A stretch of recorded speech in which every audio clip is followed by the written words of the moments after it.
This episode is brought to you by Progressive Insurance. Do you ever find yourself playing the budgeting game? Well, with the Name Your Price tool from Progressive, you can find options that fit your budget and potentially lower your bills. Try it at Progressive.com. Progressive Casualty Insurance Company and Affiliates. Price and coverage match limited by state law. Not available in all states. Still waiting in line? Again? That's time you'll never get back. Save time and money with Stamps.com. Over 4 million businesses have skipped the line with Stamps.com. Join them to save up to 90% off carrier rates from your computer or phone right now. Print postage for certified mail, registered mail, and packages in seconds. Then schedule a pickup right from your home or office. For a limited time, go to Stamps.com and use code PODCAST for a free welcome gift. Taxes and fees apply. A Swift Kick in the Ass, episode 99. All big changes start with a swift kick in the ass. Join the journey of lifelong friends, John Curran and Tom Stewart, as they make conventional thought bend over and take a boot to the keister.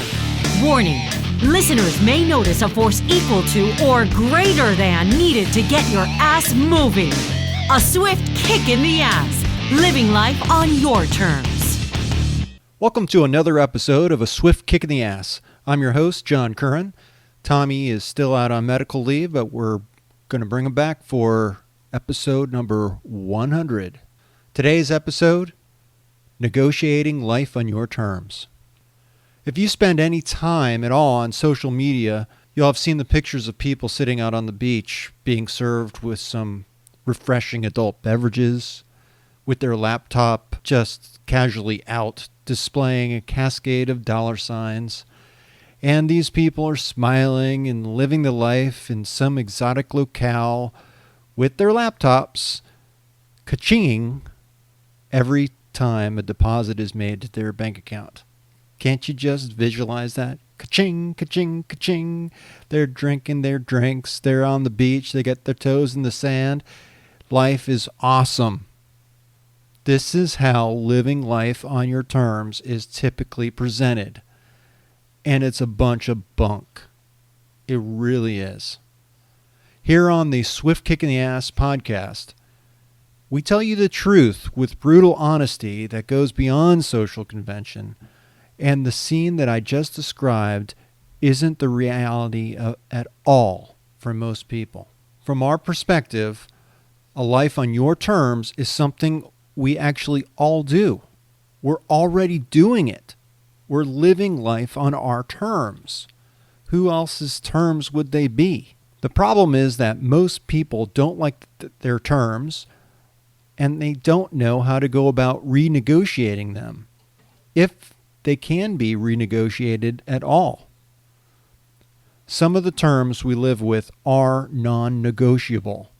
For instance, we can't change who our parents are, what our upbringing was, some genetic traits, and things that we didn't necessarily ask for or even have control over.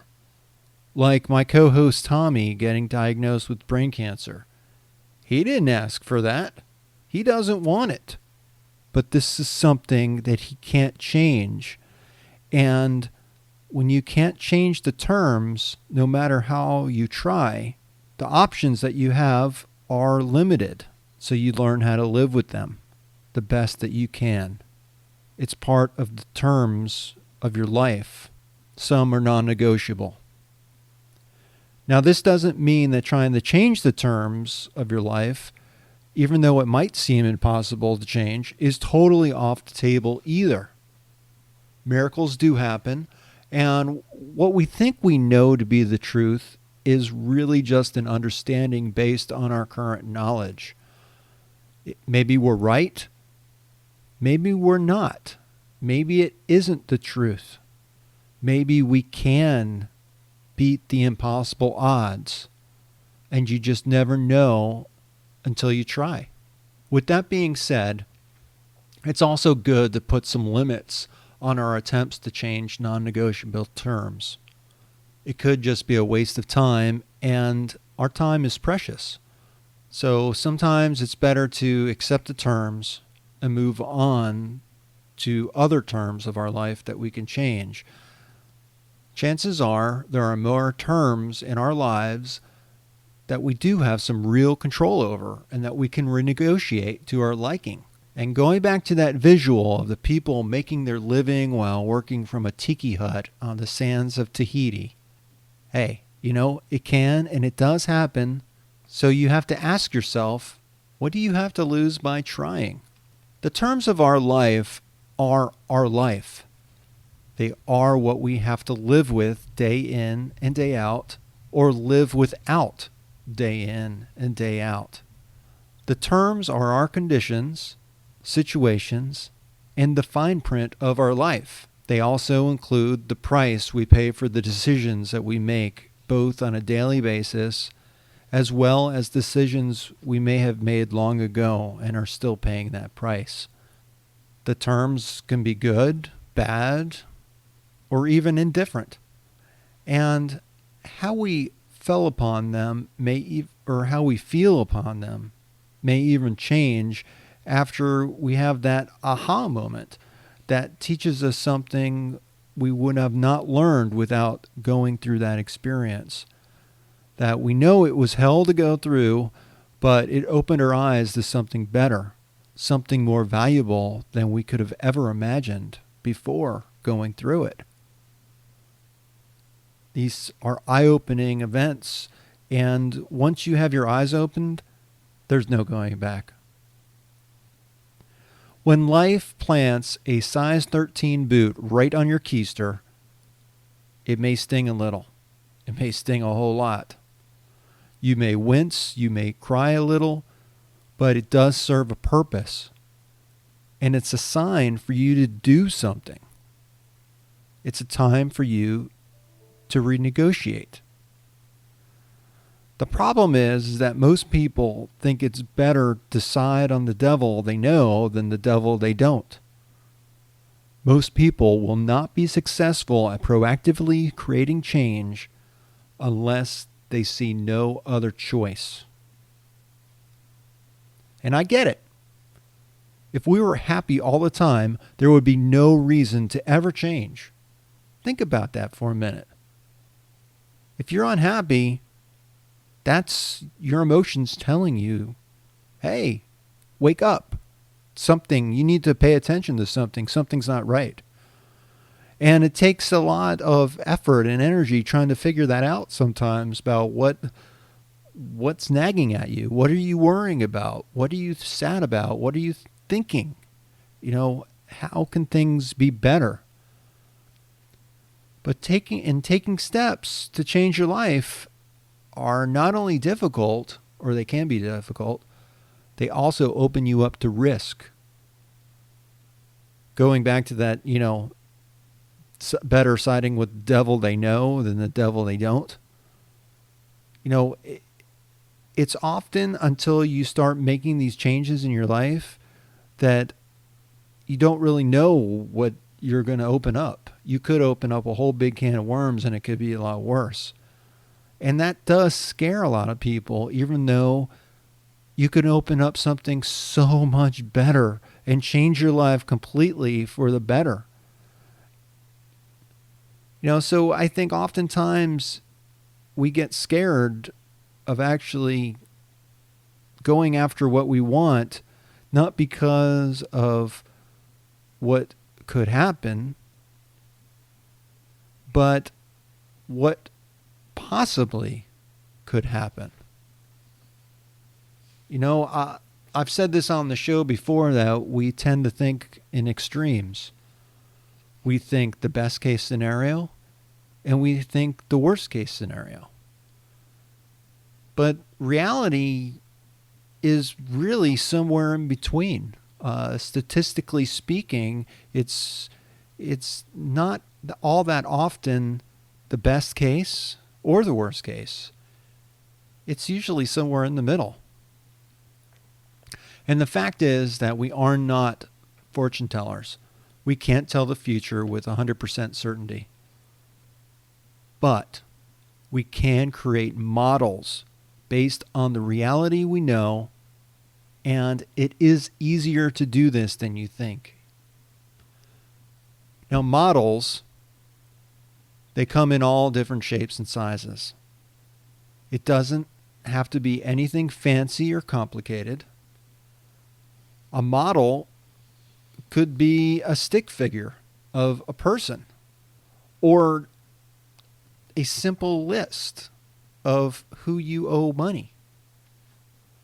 The point here is to create something, a model, that represents what you see as the reality and something that will help you know where you stand or what you're up against. It kind of paints a picture. But the better you can create a picture that represents the true reality, the better your model, the better your forecasting will be in predicting what will happen. If your model is not very deep, it doesn't contain all the various factors involved, it's probably not going to be very good, and you're going to be caught off guard quite often as you develop that model. But the more it comes together and the more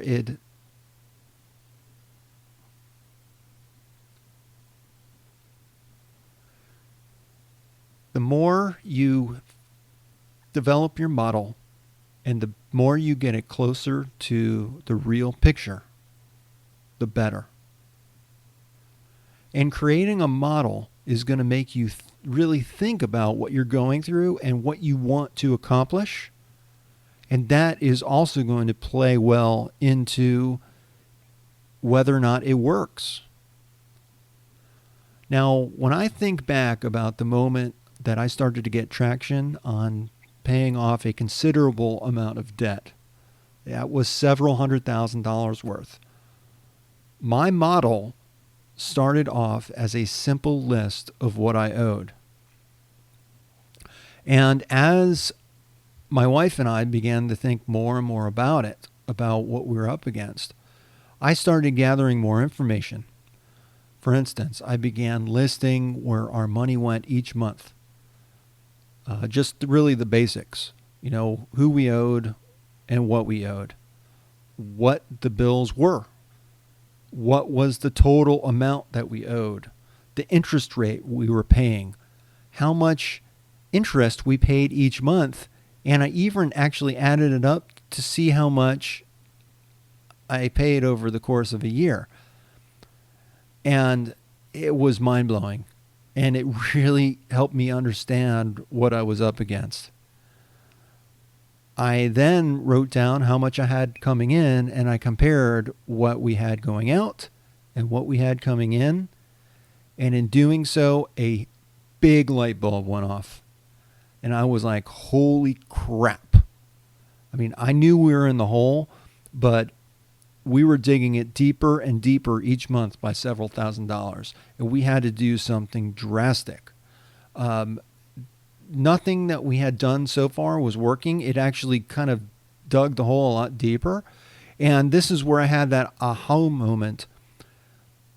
And I understood why we weren't getting anywhere and why we couldn't get any traction on our plans, because it didn't cover enough ground. It didn't really represent the reality. It was just a sliver of the reality is what I was doing before. I needed to create a total picture of what we were up against. And it wasn't until I really started with that simple list and started developing it, which took some time to do. But once I started doing that, everything started to fall into place. And we were actually able to pay off quite a bit of that debt in a period of about 2.5 years, over $100,000 worth. Actually, I really get fuzzy on these numbers because it was so long ago. But I know that we lived our life, and it was really tough there for a while, but we covered a lot of ground in a short period of time, and that's what started us on this path that we're on. Now, models go beyond just financial situations. Decisions that we have to make, they can also be modeled. We can start looking at them and break them out.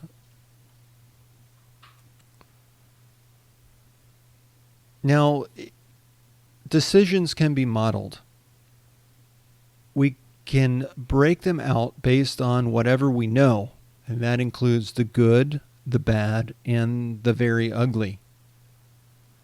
The point here is that we need to be honest about what we're up against, as well as thinking about what we can gain and what we have to lose. It doesn't have to be about numbers. This is your reality. So describe it however you want and whatever brings meaning to you. This is part of the exercise as well, to attach meaning to what you're trying to do and what you're trying to accomplish, and know what you're trying to accomplish. It can be done with smoking cigarettes. It can be done with losing weight or getting in better shape. It can be about making a decision to move across the country or not, or to move across town into a better neighborhood for your kids. It can be anything. But be honest and be descriptive and know what you want. And take it from me, I know how painful this change can be. It's painful, but it's even more painful to feel helpless and out of control. And modeling, even when you discover how big that hole that you're in or what you're up against is so mammoth that it's it may feel like it's going to be a little bit disheartening, and it will be probably, but it can also help you create a feeling of control. For once, you'll know what you're up against, and you're not just operating in the dark. And you're going to use this as a tool that's going to help you figure out how to best change your reality. Right now, we're not really looking at how to do it. We're looking at why we're doing it and what we're up against. And once you start taking that first step, no matter how small, no matter how simple your list is, you're going to start feeling better because you're taking a step to gain control. And depending on how big your problem is, it can take some time. And there's not necessarily an overnight solution. But it's going to help you develop a game plan. And modeling is a learning experience. So don't be surprised if your model isn't working. Figure out why it's not working. What is it not representing in your reality? That's why I'm saying be honest with yourself and be open with yourself about the reality you face and try to describe that. And, I think going through this process myself, I recognize that life had been giving me a lot of signals all along, but I simply chose to overlook them or ignore them. Some things came along without warning. Those also sting. Maybe you're an innocent bystander caught up in the terms that have been handed to you, and you have no way to control them and no way to change the terms. Sometimes we need to just face our situation and accept it for better or for worse. That's life. We're not going to be able to control all aspects of our life. We shouldn't expect to. But we need to accept what we can't change and stop wasting time and energy on it. It's not going to get you anywhere. Focus on what you can change. Shift your energy into trying to manage and control what you can change. You're going to have to think, and you're going to have to take action. It may be very difficult, but once you start doing it, little by little, you will gain more confidence in yourself, and you will get traction that is unbelievable. And it will start to snowball and take a life of its own. And it could even get to be a lot of fun once you get out of it. And I'm telling you, man, it's a great feeling when that starts to happen. When you get it right and you start getting it right, it's tremendous. If you start figuring that you're going down the wrong path, hey, you know what? That's okay. At least you're trying, and you're better off by trying rather than just letting life control it for you. You know, these are your terms, and you can renegotiate or just settle. That's your choice. And I'm not trying to convince you one way or the other. Well, that's not really true. I'm trying to renegotiate. No, that's not really true. I am telling you, renegotiate the terms of your life that you're not happy with if there are things that you can change, and let go of what you can't change. And if it's not worth it to you, if you think you can just live with it, you might need to settle. That might be a good choice for you. So now that you're sitting at this negotiation table with life, you're going to start to see how you can renegotiate your terms. I think that once you start down this path, how to do it will start coming into your mind, and you'll start developing a game plan. So I'd like to leave you with a few points that I think will help you in your negotiation. Before you sit down to negotiate, remember that life is an excellent negotiator, and life is known to get what it wants out of you. So life knows all the tricks in the book, and it's going to hold you accountable. This is not something you can cheat or renege on your agreements or think that a system that worked for somebody else is going to work exactly the same for you. Everyone is different. And there is a price to pay in how you approach renegotiating the terms of your life. There's a price to pay with almost everything that we do. It's good to think about not only what you're getting, but also what you're giving up. And there's an opportunity cost as well, which basically means if I do this, that means I'm not going to be able to do that. We need to think about things like this. So know what you want and know what it is that you're bringing to the table. Sometimes we just have this pressing feeling that something is wrong, but we can't really put our finger on it. My suggestion is really dig deep and figure out what's bothering you and what's driving that feeling.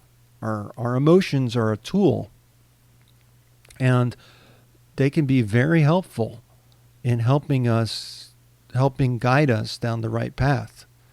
But we have to be willing to learn and how to use the tool. So know what you have to do, but don't be too concerned about the how right now. If you want something bad enough, you're going to figure out the how. And this is also part of the exercise, is that when you figure out what you want and why you want it, you will be more emotionally driven to getting it done. And you will hopefully get yourself to a point to where, hey, you know what? If I want this, I've got to do this. And I've got to do it now, because no one else is going to change it for me. Be realistic. have a good grasp on what it is within your control and what is not in your control. Again, let it go. If you can't change it, don't worry about it. Deal with it. Live with it. You can't control it. It's just wasted time trying to change things that are beyond your control. Don't be afraid to hold your ground on things that you feel are important. And know that there are prices attached to these things. And you're going to have to be willing to pay up. If you feel that it's so important, you better be willing to pay for it. And I guess that's what holds a lot of people back, is that they want to do something, but what holds them back is that they're not so willing to pay the price. And that's okay. Know what you're willing to pay and don't go over that price. Don't don't overpay.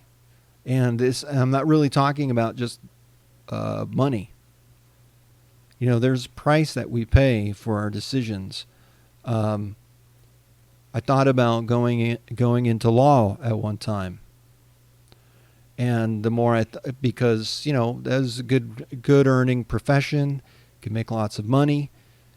And I like to study, I like to learn. I thought I'd be a good fit. But the more I thought about it, the more I realized how that was going to take me away from my ultimate goal, which was to spend more time with my family. And it really wasn't going to give me what I wanted. But if I didn't think about it and I just blindly went into it, I think a lot of us will just blindly go into things because we don't know what the price is. We don't ever give it a second thought about the price that we're going to pay as we go down that path. And sometimes you get down that path and it's a little bit too late to turn around. So you just keep on going and you live with it until such a time that you find a way out. So don't be afraid to walk away from the table without a deal. And because there's times to settle, and then there's times to not. And there are times where you're going to want to hold your ground. And this is your life. You're going to be paying the price, and you're going to be living it with the consequences of your decision. And that's that. This can be a win-win situation if you play it right. But again, you have to know what you're up against, and you have to know what you're willing to pay and what you can live with. Negotiate on the basis of what you will do. Try to stay away from focusing on what you won't or can't do. Because again, if you won't do it or you can't do it, that's something that you can't change. And I kind of ask that as a question because some things we say we won't do or we can't do, and it's a choice. Something we choose not to do. It's not that we can't do it or won't do it. It's we choose not to do it. And that's cool. That's fine. But it's a waste of time if that's the way it is. Focus on what you will do and what you can do. That's a better use of time and will get you farther and get you more traction. Negotiation is a game of give and take, push and pull. So be honest with yourself that, this can be struggle. You might have to give up some things to get what you want, and you have to weigh whether or not it's worth it.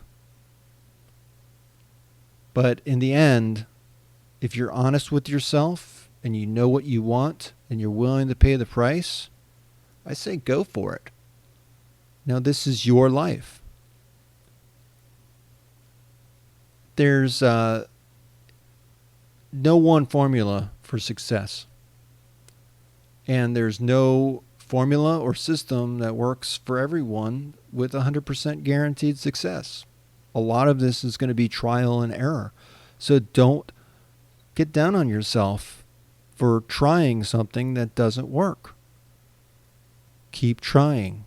Keep trying to figure it out. Keep bringing life back to the negotiation table and work out a deal that's a win-win. Life is really full of risks and rewards, and some are going to pay off and some won't. And what works for one person may or may not work for you. But don't ever try stopping to try to renegotiate in an attempt to get better terms. It's worth the effort, and you are the only one who is going to be sitting at that table and negotiating in your favor. You've got to look out for you and your family and people that you love and care for, and it's your life. So keep negotiating and keep trying to better your life. This is John Curran, and that's it for this episode. Until next time, keep kicking ass. We hope you've enjoyed this episode of A Swift Kick in the Ass, and that today's topic inspires you to get your ass moving and living on your terms. Please take a moment to rank this episode on iTunes or wherever you get this podcast. Follow us on Facebook, Twitter, and Instagram. Visit our website at aswiftkickintheass.com. Have a great day.